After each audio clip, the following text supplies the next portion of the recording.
One of history's great monsters died recently. Paul Ehrlich was a professor at Stanford who devoted his entire life to destroying members of the human race. He rose to fame in 1968 with the publication of The Population Bomb, his epistle claiming population growth was going to produce mass starvation, and unless millions of people were either killed or prevented from existing, the human race was doomed. His terrible ideas did untold damage, and yet to the end, when it was demonstrably clear he was wrong about everything, he never recanted. He told 60 Minutes in 2023 that humanity is not sustainable because we consume too many resources for our current lifestyle on the planet to bear. Even though in the years since the publication of Ehrlich's book, Earth's population had increased by 5 billion, we had all become immeasurably richer. He had no regrets about having played a part in fueling concerns about population growth that were used to justify human rights abuses around the world. He found human life repulsive, and the lives of the poor especially as unworthy to live. He was an atheist. He rejected the existence of God, and it led him down a dark, demonic path.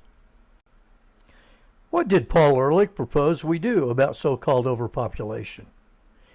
In 1970, he said, "We must have population control by compulsion if voluntary methods fail."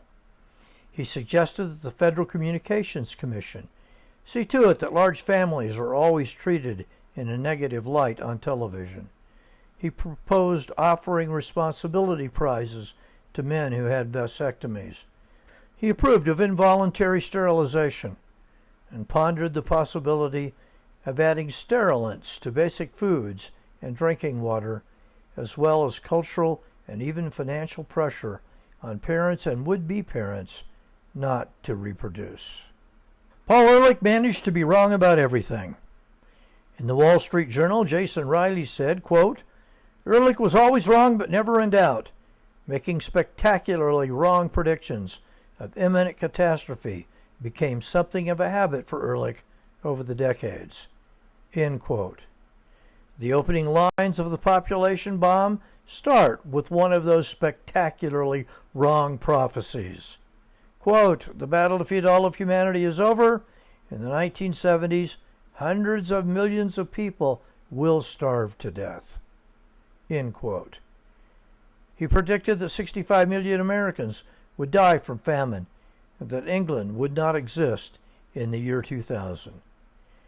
In that 2023 interview on 60 Minutes, he said that the civilization we are used to is about to disappear.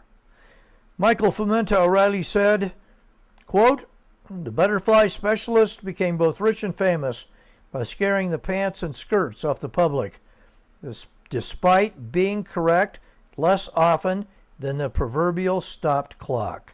What are the consequences of Paul Ehrlich's ideas? Some of them became brutal government edicts. China instituted a one-child policy, restricting families to one child or facing forced abortion. It may be the worst human rights violation of all time. India launched a campaign of compulsory sterilization. A few years ago, the Smithsonian Magazine published an article on Ehrlich's influence.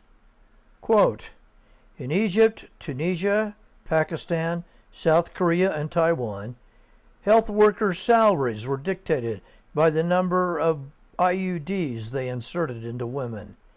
In the Philippines, birth control pills were literally pitched out of helicopters hovering over remote villages.